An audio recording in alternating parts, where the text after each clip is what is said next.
জিবরাইল আলাইহিস সালাম বলে দিলেন, ও মুহাম্মদ, ও রাসূল, দুনিয়াতে যত জায়গায় গিয়েছি, যত বংশ দেখেছি, যত মানুষ দেখেছি, আপনার মতো এত ভালো মানুষ, আপনার মতো উত্তম চরিত্রবান মানুষ আমি জিবরাইল পাই নাই। রবিউল আউয়াল মাসে পুরো মাসটাই রাসূলের জীবন নিয়ে আলোচনা হোক, আমরা চাই কিনা এটা? পুরো মাসে আমরা নবীর জীবনী শুনবো ইনশাআল্লাহ। আজকের প্রথম জুমায়, রবিউল আউয়াল মাসের প্রথম জুমায়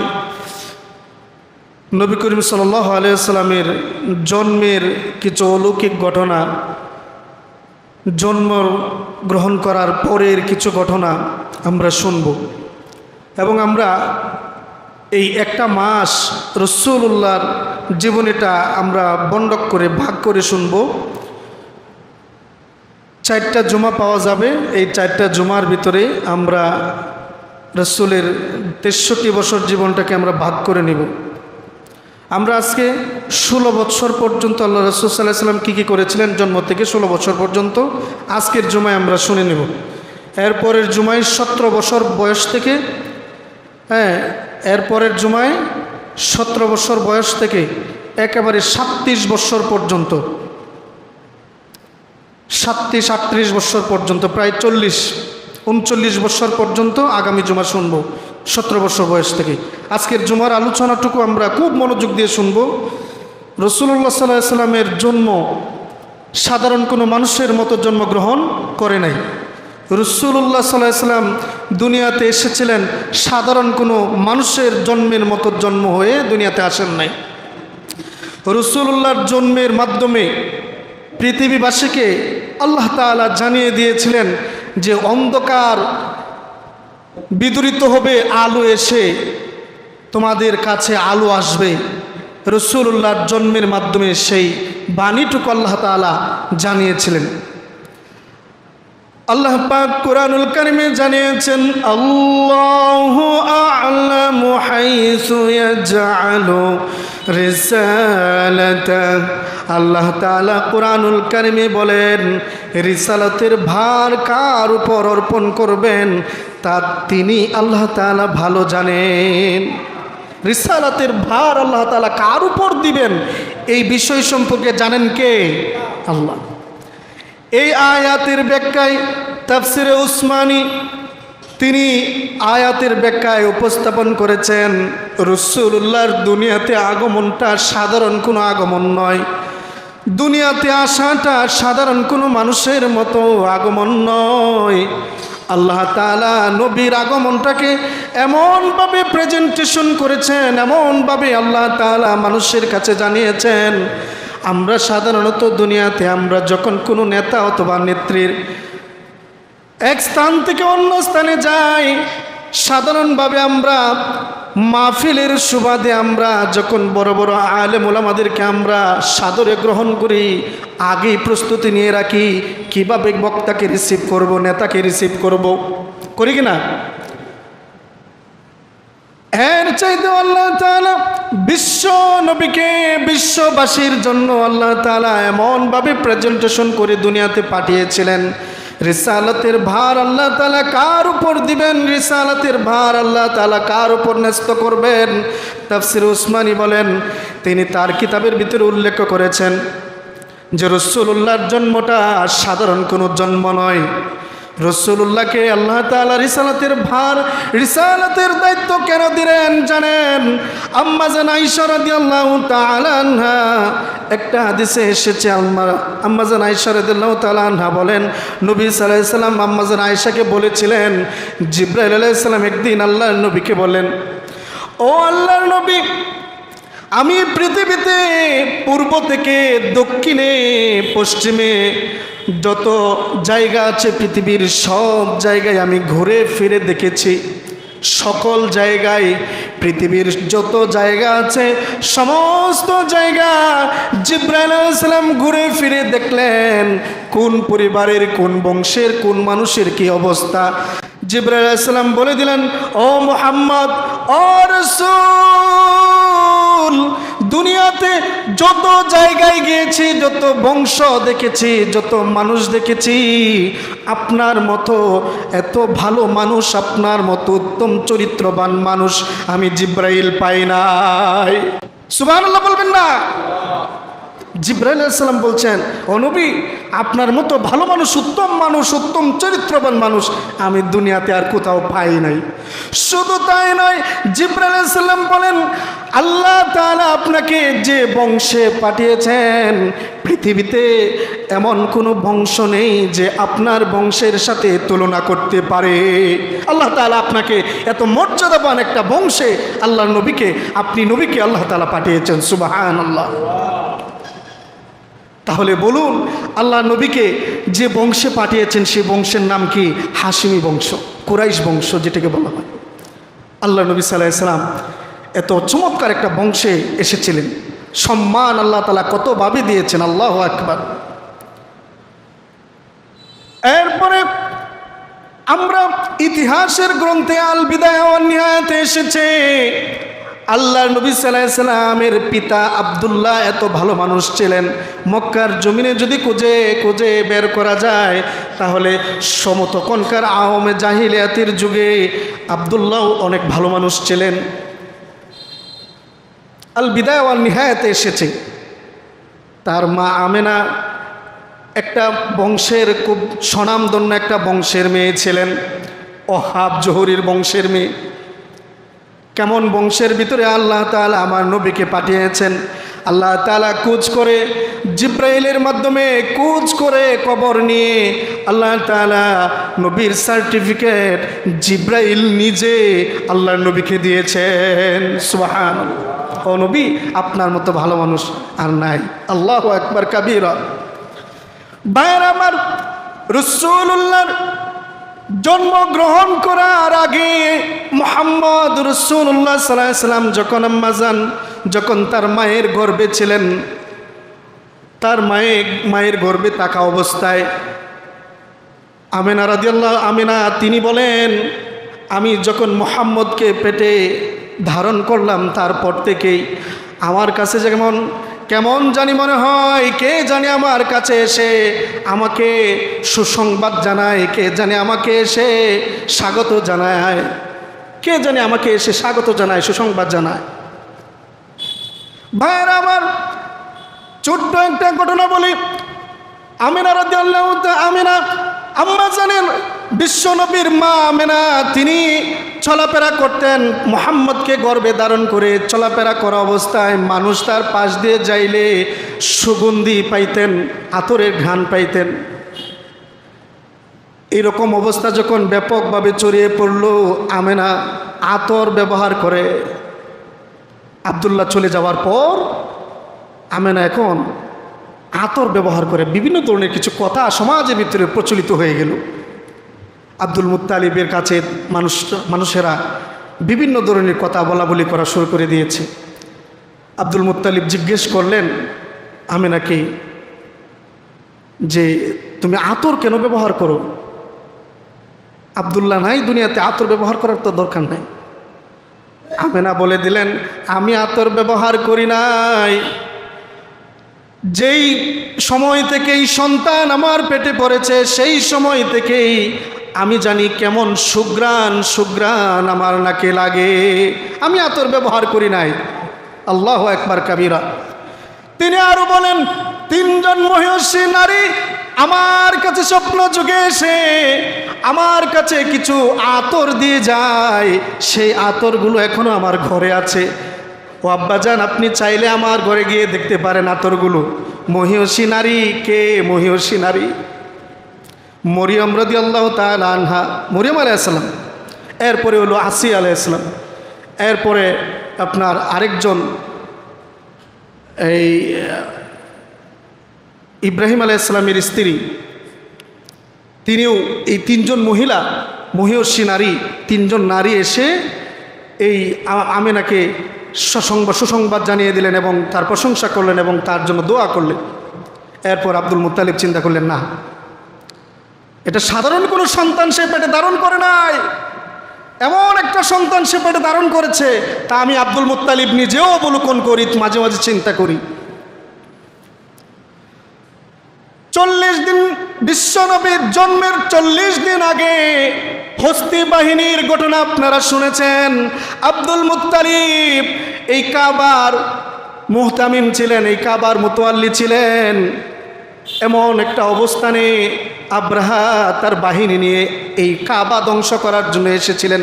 অনেক লম্বা ঘটনা, সংক্ষিপ্ত করে বলছি।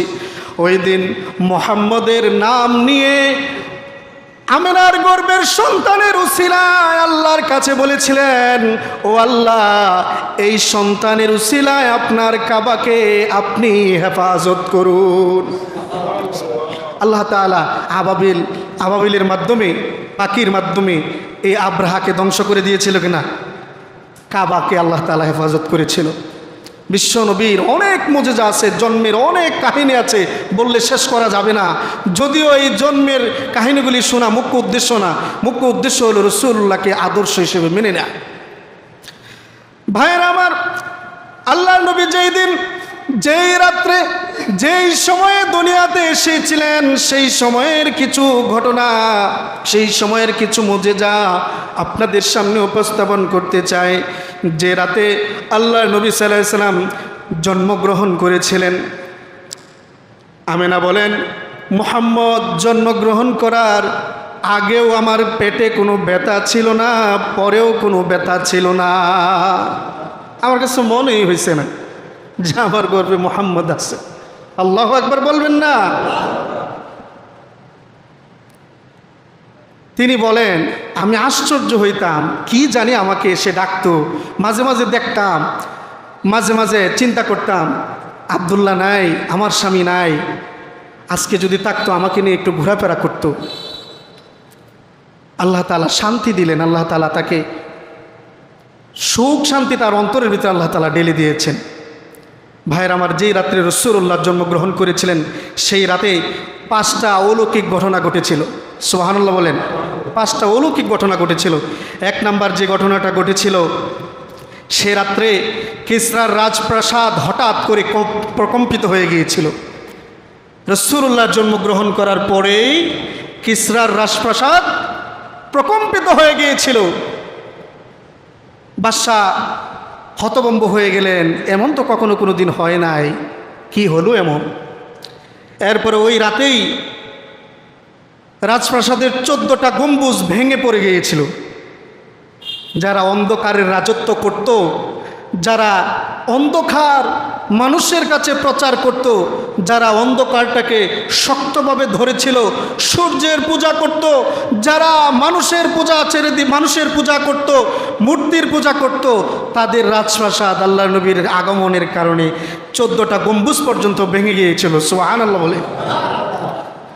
সাধারণ কোনো জন্ম নয়, বিশ্বনবীর জন্ম সাধারণ কোনো জন্ম নয়। কোনো মানুষ যদি মনে করে আমি যেইভাবে মায়ের গর্ভ থেকে আমি জন্মগ্রহণ করেছি, মুহাম্মদ হয়তো ওইভাবেই জন্মগ্রহণ করেছে, না না না, রাসূলুল্লাহর জন্ম কোনো সাধারণ জন্ম নয়। ওই রাতে রাসূলুল্লাহর জন্মগ্রহণ করার সাথে সাথে আরেকটা ঘটনা ঘটেছিল। পারস্যের সেই বিশাল অগ্নিকুণ্ড, যা 1000 বছর পর্যন্ত নিবে নাই, প্রজ্বলিত অগ্নি দগ্ধ ছিল, আগুন জ্বলতেছিল 1000 বছর ধরে, যা কখনো নিবে নাই। রাসূলুল্লাহর জন্মগ্রহণ করার সাথে সাথে সেই অগ্নিকুণ্ড নিবে যায়, সেই অগ্নিকুণ্ড নিবে যায়। এই কথাগুলো কেসরার রাজপ্রাসাদে যখন চিঠির মাধ্যমে জানিয়ে দেওয়া হলো পারস্যের অগ্নিকুণ্ডটা নিভে গেছে, বাদশাহ তখন আরও আতঙ্কিত হয়ে গিয়েছিল। এরপরে 4 নাম্বার যে ঘটনাটা ঘটেছিল, বুহাইরা সাওয়া, এটা একটা নাম। সাওয়া নামক বিশাল জলাশয় আচমকা শুকিয়ে গেল। যে জলাশয় কখনো শুকায় নাই, বিশ্বনবীর জন্মগ্রহণ করার সাথে সাথে সেই জলাশয় শুকিয়ে গিয়েছিল। সুবহান। সেই চিঠিও এই কিসরার রাজপ্রাসাদে বাদশার কাছে জানানো হলো। বাদশা আরও আতঙ্কিত হয়ে গেল। এটার কারণ কি? এমন হচ্ছে কেন? সর্বশেষ 5 নাম্বার যে বিষয়টা সামনে আসলো, মুবিজান নামক একজন ধর্মযাজক ছিলেন। তিনি স্বপ্নে দেখলেন, ওই রাতেই স্বপ্নে দেখলেন ঘোড়াগুলো, উটগুলো ঘোড়াকে দৌড়াচ্ছে, দৌড়িয়ে এক জায়গায় ঘাস খেয়ে আবার চলে আসছে। এই ব্যাখ্যাটুকু বাদশার কাছে যখন গিয়ে করলো, ও বাদশা, আমি একটা স্বপ্নে দেখেছি ঘোড়াগুলোকে, উটগুলো দৌড়িয়ে ঘোড়াগুলোকে দৌড় দিয়ে আবার তারা পিছনে ফিরে আসলো, ঘাস খাবার খেয়ে আবার তারা পিছনে ফিরে আসলো। এই থেকে আমার সন্দেহ হয়, ও বাদশাহ, আরবে না জানি কোনো একটা ঘটনা ঘটেছে, যেই ঘটনার কারণে আজকের এই ঘটনাগুলির উদ্ভব হয়েছে। আর নয়তো এরম হওয়ার কথা নয়। তিনি একজন ধর্মযাজক ছিলেন, তিনি গবেষণা করেছেন, চিন্তা করেছেন, দেখলেন যে একজন নবী আসবে, যে নবীর জন্মটাই হবে তাওহীদের উপর, যে নবীর জন্মই হবে ইনসাফের জন্ম। ভাইয়ের আমার, সকল তাগুতকে ধ্বংস করার জন্য আল্লাহর নবী দুনিয়াতে প্রেরণ করেছিলেন, দুনিয়াতে প্রেরিত হয়েছিলেন। ভাইয়ের আমার, আল্লাহর নবীর জন্ম কোনো সাধারণ জন্ম নয়। আল্লাহর নবী যেদিন জন্মগ্রহণ করেছেন, মাটিতে যখন আল্লাহ নবী মাটিতে পড়েছেন, পড়ার সাথে সাথে হাতটা এভাবে পড়ে গিয়েছিল। এই হাতটাকে মুষ্টিবদ্ধ করে মাটি উপরে তুলে আঙ্গুল তুলে আল্লাহর কাছে বলেছিল। আল বিদায়া ওয়ান নিহায়াতে এসেছে, অনেক হাদিস গ্রন্থে এই কথা অংশটুকু এসেছে। আল্লাহ নবীর জন্মের পরেই প্রথম যে কাজটা হয়েছে, আমেনা তিনি দেখেন যে আল্লাহর নবী মুহাম্মদ জন্মগ্রহণ করার সাথে সাথে আমেনার মুহাম্মদের ভিতর থেকে একটা নূর এমনভাবে বেরিয়ে গেল। নূর বাইর হওয়ার সাথে সাথে আমি দেখতে পেলাম কিসরার রাজপ্রাসাদ আমার চোখের সামনে ভেসে এসেছে, আলোকিত হয়ে গেছে। অন্ধকার জগৎটা আলোতে পরিণত হয়ে গেছে, সারা পৃথিবীতে আলো পরিণত হয়ে গেছে। আমি আমেনা সেই দিন এত আনন্দ পেয়েছি যা বলে বোঝাতে পারবো না। সুবহানাল্লাহ বলবেন না? নবীর জন্মটা সাধারণ কোনো জন্ম নয়। তিনি জন্মগ্রহণ করার পরেই মুষ্টিবদ্ধ হাতে মাটি নিয়ে আল্লাহর কাছে তাওহীদের স্বীকৃতি দিয়েছিলেন এবং বলেছিলেন, আমি আপনার দ্বীনকে উড্ডীন করব, আপনার জমিনে আপনার দ্বীনকে প্রতিষ্ঠা করব। আল্লাহ তাআলার কাছে সেই কথাগুলো বলেছিলেন। হাদিসে কুদসিতে এসেছে। সুবহানাল্লাহ বলবেন না? হাদিসে কুদসি মানে কি জানেন? আল্লাহর পক্ষ থেকে সরাসরি আল্লাহ নবীর কাছে এসেছে। আল্লাহ তাআলা বলছেন, এরপরে নবী বলছেন আপনাদের কাছে। এটার নাম হাদিসে কুদসি। তার মানে হলো আল্লাহর নবী আল্লাহর কাছে আঙ্গুল তুলে কি বলেছিলেন জানেন? কে? আল্লাহ। সেই আল্লাহ তা নবীকে জানিয়ে দিয়েছে। আল্লাহু আকবার বলবেন না? জন্মগ্রহণ করার পরেই প্রথম যে নারী প্রথম যিনি সুসংবাদ জানালেন আবু লাহাবের কাছে, আবু লাহাবের কাছে গিয়ে বললেন যে একটা সন্তান, আব্দুল্লাহর সন্তান জন্ম হয়েছে, আপনি কি খুশি না? খুশি থাকবো না কেন? আমি আবু লাহাব খুশি হয়ে সেই দাসীকে, এই আবু লাহাব তিনি আজাদ করে দিয়েছিলেন। মুহাম্মদের জন্মের কারণে, মুহাম্মদের জন্মগ্রহণ হওয়ার কারণে আবু লাহাব তার দাসীকে পর্যন্ত আপনার মুক্তি দিয়ে দিয়েছিল। সুবহানাল্লাহ বলবো না? মুহাম্মদ তিনি গেলেন, গিয়ে মুহাম্মদকে কোলে নিলেন, চুমা দিলেন, আদর করলেন, আবার রেখে আসলেন। আবু লাহাবের মায়া, দয়া মায়া কম ছিল কিনা? দয়া মায়া ছিল, কোনো কিছুর কমতি ছিল না, ভালোবাসা ছিল। জন্মতে কি আবু লাহাব খুশি ছিল? আবু লাহাব খুশি জন্মের মাধ্যমে, কিন্তু যখন আল্লাহর বরত্বের কথা আসলো, আল্লাহর একত্ববাদের কথা আসলো, তখন আবু লাহাব পাল্টে গেল, আল্লাহর নবীর মাথায় ঢিল মারল, ধ্বংস হয়ে গেল। মিলাদ দিয়ে অনেকেই চায় জান্নাতে যেত, মিলাদ দিয়ে জান্নাতে যাওয়া যাবে না, সিরাত দিয়ে জান্নাতে যেতে হবে। যদি মিলাদ দিয়ে জান্নাতে যাওয়া যেতে পারতো তাহলে আবু লাহাব প্রথম নম্বরে জান্নাতে ছিল। এজন্য মিলাদ নিয়ে তো আনন্দ করার কিছু নেই। হ্যাঁ, আমরা আনন্দিত হই রাসূলুল্লাহর জন্মগ্রহণে, কিন্তু রাসূলুল্লাহর জন্মগ্রহণে যারা শুধু আনন্দিত হয়, রাসূলুল্লাহর সিরাতকে যারা মেনে নেয় না, আমলে নেয় না, তাদের মিলাদ, তাদের আনন্দ আমাদের কাছে কিছুই যায় আসে না। যারা রাসূলুল্লাহ সিরাতকে মানবে তাদের আনন্দ আমাদের কাছে আনন্দ, যারা মানবে না তাদের কাছে আমাদের কাছে আনন্দ দেখলে কোনো লাভ নাই। ভাইয়েরা আমার, তার দাদা আব্দুল মুত্তালিবের কাছে যখন পেশ করা হলো আপনার নাতি হয়েছে, আপনার নাতি হয়েছে।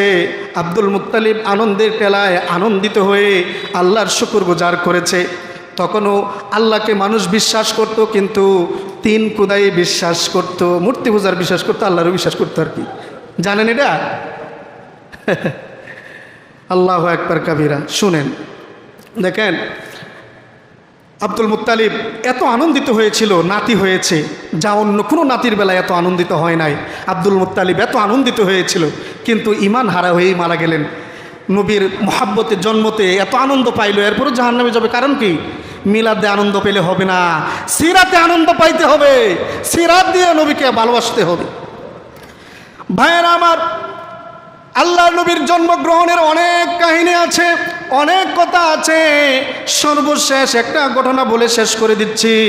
কিছু কথা আল্লাহ নবীর জন্মের কিছু কথা আছে, এমন কথা আছে শুনলে ঈমান হারা হয়ে যাবে। এমন কথাগুলো মানুষে লেখালেখি করে, কিতাবে পাওয়া যায়, যে এগুলি শুনলে কি হবে, ঈমান হারা হওয়া লাগতে পারে। এই জন্য এই কিছু কথা এমন আছে যেগুলি জেনে বুঝে আমাদেরকে চলতে হবে, আর নয়তো ঈমান হারা হওয়া লাগবে। এরপর যখন মুহাম্মদ সাল্লাল্লাহু আলাইহি সাল্লামকে মা আমেনা দুধ পান করাতেন, এরপরে তিনজন নারী আল্লাহ নবী সাল্লাল্লাহু আলাইহি সাল্লামকে দুধ পান করিয়েছেন, তাদেরকে দুধ মা বলা হয়। এরপরে আমরা এই সবগুলি ঘটনা জানি দুধ মায়ের ব্যাপারে। সর্বশেষ হালিমাতুস সাদিয়া তিনি তায়েফ থেকে এসে মুহাম্মদকে নিয়ে গেলেন। এখানে আল্লাহ নবী সাল্লাল্লাহু আলাইহি সাল্লাম ছোট অবস্থায় কিছু ইনসাফ মানুষের কাছে প্রচার করেছিলেন। হালিমাতুস সাদিয়া, তখনকার তায়েফের অবস্থা এমন ছিল, পরিবেশটাও খুব চমৎকার ছিল, বায়ুটাও খুব ভালো ছিল। আরবের চাইতে কি ছিল, তায়েফের যে জায়গার পরিবেশ, বায়ু সবগুলো ভালো ছিল। ওইখানকার মানুষ একটু গরিব ছিল। তো হালিমাতুস সাদিয়া তিনি গাদার উপর চোয়ার হয়ে আরবে আসলেন, মুহাম্মদের এলাকায় আসলেন। এসে মুহাম্মদকে নিয়ে গেলেন। এখানে কিছু কাহিনী আছে, লম্বা কথা, সময় সংক্ষিপ্ত বলছি।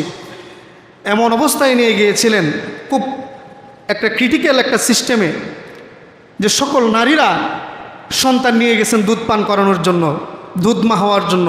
কারণ হচ্ছে তায়েফের মানুষেরা এই আরব থেকে, মক্কা থেকে আপনার সন্তান নিয়ে যাইতো, দুধ পান করাইতো, এবং এই সন্তানের বাবা তাদেরকে কিছু উপটোকন দিত, টাকা পয়সা দিত আর কি। এই জন্য তারা তায়েফ থেকে আসতো। এরপরে সব নারীরা বাচ্চা পাইছে, কিন্তু হালিমাতুস সাদিয়া পায় নাই, কারণ তার বাবা নাই। শুনছে মুহাম্মদের বাবা নাই, এই কথা শুনলে ভিতরে নিচে যে তার যে বাবা নাই, তাহলে তো আমাদের কিছু দিতে পারবে না, এই চিন্তা করে প্রথম অর্ধে নেয় নাই। সর্বশেষ যখন তারা খালি হাতে ফিরবে, এমতো অবস্থায় হালিমাতুস সাদিয়া বললেন, বাচ্চাটার প্রতি আমার মায়া হচ্ছে, বাচ্চাটা খুব সুন্দর চমৎকার, এই মায়া হচ্ছে বাচ্চাটাকে।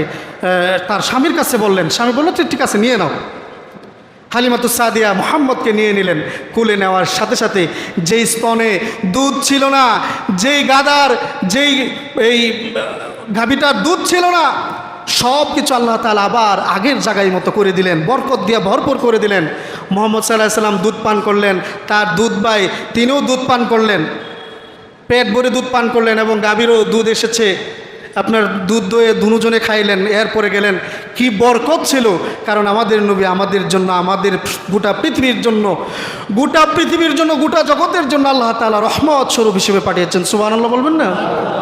আল্লাহ রাব্বুল আলামিন বলেন, ওয়ামা আরসালনাকা ইল্লা রাহমাতাল লিল আলামিন।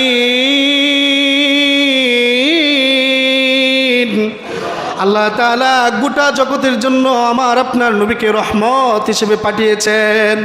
আল্লাহ নবী সাল্লাল্লাহু আলাইহি সাল্লাম এই যে হালিমাতুস সাদিয়া যখন নবীকে নিয়ে গেলেন, তিনি মুহাম্মদ একটা ইনসাফ করেছেন ছোট অবস্থায়, যে তার দুধ ভাই আছে, তিনিও একটা স্তন পান করেন, তার দুধ ভাই আর একটা স্তন পান করেন, কিন্তু মুহাম্মদ একটা স্তনে পান করে, দ্বিতীয় স্তন পান করে না। আল্লাহু আকবার বলবেন না? বাচ্চা মানুষ বুঝে না, এরপরেও কি আল্লাহ তাআলা ইনসাফ মানুষের কাছে দিয়ে দিছে, যে মুহাম্মদ ছোট থেকে ইনসাফি ছিল। সুবহানাল্লাহ। ভাইয়ের আমার, মুহাম্মদ সাল্লাল্লাহু আলাইহি সাল্লাম 6 বছর আপনার তায়েফে অবস্থান করেছিলেন। 6 বছরের মাথায় হঠাৎ একদিন জিবরাইল আলাইহিস সালাম এসে মুহাম্মদ সাল্লাল্লাহু আলাইহি সাল্লামকে এই বুকটাকে ছিঁড়ে ভিতরের কলকবজা যা আছে বাহির করে এগুলি পরিষ্কার করে জমজমের পানি দিয়ে পরিষ্কার করে আগে যা ছিল তার মতো করেই রেখে গেলেন। একজন বন্ধু মুহাম্মদ রাসূলুল্লাহর একজন বন্ধু দেখে ফেলছে এই বিষয়টা, দেখে গিয়ে হালিমাতুস সাদিয়ার কাছে গিয়ে বলছে যে এই মুহাম্মদের তো এই অবস্থা। তিনি দৌড়িয়ে গেলেন, গিয়ে দেখলেন না এরকম না তো। রাসূলুল্লাহকে জিজ্ঞেস করলেন, বাবা তোমার কি কোনো কিছু হয়েছিল? হ্যাঁ হয়েছিল, এরকম হয়েছিল, এখন আমি আগের মতো হয়ে গেছি। তারা ভয় পেয়ে গেল, ঝিনে ধরছে মনে হয়, এই চিন্তা করে তারা হালিমাতুস সাদিয়া আবার নবীকে মক্কাতে ফিরিয়ে দিলেন। সুবহানাল্লাহ। কেন ফিরিয়ে দিলেন? সেই ফিরিয়ে দেওয়ার কথাগুলো আমেনার কাছে বলেছিলেন। আমেনা 6 বছর বয়সের অতিবাহিত হওয়ার পর তিনি দুনিয়া থেকে বিদায় হয়ে গেলেন। রসুল্লাহ পরিপূর্ণ এতিম হয়ে গেলেন। রসুল্লাহ সাল্লাল্লাহু আলাইহি সাল্লাম আব্দুল মুত্তালিব তিনি লালন পালন করতেন, আদর বাসনা করতেন, ভালোবাসা দিতেন, তিনিও বিদায় হয়ে গেলেন। এরপরে আবু তালিব এসেছেন। আবু তালিব রসুল্লাহকে ছায়া দিয়েছে, রসুল্লাহকে ভালোবাসা দিয়েছে, শুধু আদর্শ মানে নাই। কি মানে নাই? আদর্শ মানে নাই। মক্কার জমিনে হুঁশিয়ারি করে দিয়েছিল, এই মুহাম্মদের উপর যদি কেউ আক্রমণ করো তার অস্তিত্ব এই মক্কার জমিনে রাখবো না, এইভাবে বলেছিল। কুরাইশ বংশের পাওয়ার ছিল, কোনো কিছুর কমতি ছিল না। রাসূলুল্লাহ সাল্লাল্লাহু আলাইহি সাল্লাম যখন 10 বৎসরে 12 বৎসরে উপনীত হলেন, সকল মানুষের কাছে ইনসাফ করলেন। কেমন? কাবা নির্মাণের সময় যখন পাথরগুলো সব বাচ্চারা নিয়ে যাচ্ছিল, আল্লাহর নবী সাল্লাল্লাহু আলাইহি সাল্লাম পাথরগুলো তিনিও নিয়ে যাচ্ছিলেন। অন্যান্য বাচ্চারা এই পরনের যে প্যান্ট অথবা লুঙ্গি খুলে মাথায় দিয়ে পাথরগুলো নিয়ে যাচ্ছিল, কিন্তু মুহাম্মদ সাল্লাল্লাহু আলাইহি ওয়াসাল্লাম লজ্জাস্থানকে বাহির করে নাই, তিনি মাথায় এই পাথর নিয়ে গেলেন। একজন বললেন, ও বেটা তোমার এই লুঙ্গিটা খুলে মাথার দিয়ে পরে তো তুমি পাথর নাও। আমার পক্ষে সম্ভব না। এরপরে যখন ব্যক্তিটার মুহাম্মদের লুঙ্গিটা খুলে ফেলল, রাসূলুল্লাহ সাল্লাল্লাহু আলাইহি ওয়াসাল্লাম জাগাতেই অজ্ঞান হয়ে গেলেন, জাগাতে অজ্ঞান হয়ে গেলেন। এটাই বুঝাচ্ছেন রাসূলুল্লাহ যে এটা উদাম করার জিনিস না, এটা উদাম করে রাখার জিনিস না। আল্লাহর নবীর এই 16 বৎসর পর্যন্ত আল্লাহর নবী মানুষের মাঝে এত প্রিয় হয়ে গেলেন, এত ভালোবাসাপূর্ণ মানুষ হয়ে গেলেন। আবু তালিব যেই জায়গায় বসতেন, মুহাম্মদ গিয়ে সেই জায়গায় বসতেন। মক্কার কিছু নেতারা বলতো, ও মুহাম্মদ আবু তালিবের জায়গায় সিংহাসনে তুমি বসো না। মাঝে মাঝে মুহাম্মদ সাল্লাল্লাহু আলাইহি সাল্লামকে দৌড়ে টেনে নিয়ে দূরে বসিয়ে দিত। আবু তালিব একদিন বলল, হুঁশিয়ারি করে দিলাম, আজ থেকে মুহাম্মদকে আমার জায়গা থেকে কেউ যদি নড়াইবা তার নেতাগিরি রাখবো না এই জমিনে। কেমন ভালোবাসতেন চিন্তা করছেন? আল্লাহ নবী সাল্লাল্লাহু আলাইহি সাল্লামকে মক্কাবাসীরা এত ভালোবাসা দিয়েছিলেন, ভালোবাসার কোনো দিক দিয়ে কমতি ছিল না, কোনো দিক দিয়ে কমতি ছিল না। মানুষ এসে মুহাম্মদের কাছে আমানত রাখা শুরু করছে। সুবহানাল্লাহ বলেন। কত বছর বয়স? 15 বছর বয়স। আল বিদায়া ওয়ান নিহায়াতে এসেছে 15 বছর বয়সে রাসূলুল্লাহর কাছে মানুষেরা, যুবকেরা রাসূলুল্লাহর কাছে আমানত নিয়ে আসছে। 17 বছর বয়সে যে বিস্ফোরণ করেছিল, এটা আগামী জুমায় শুনবো ইনশাআল্লাহ। আল্লাহ তাআলা আমাদেরকে এই কিছু কথার উপর বুঝা এবং আমল এবং রাসূলুল্লাহর প্রতি মহব্বত বৃদ্ধির একটা ব্যবস্থাপনা আল্লাহ তাআলা আমাদেরকে করে দিন। সকলে বলেন আমিন।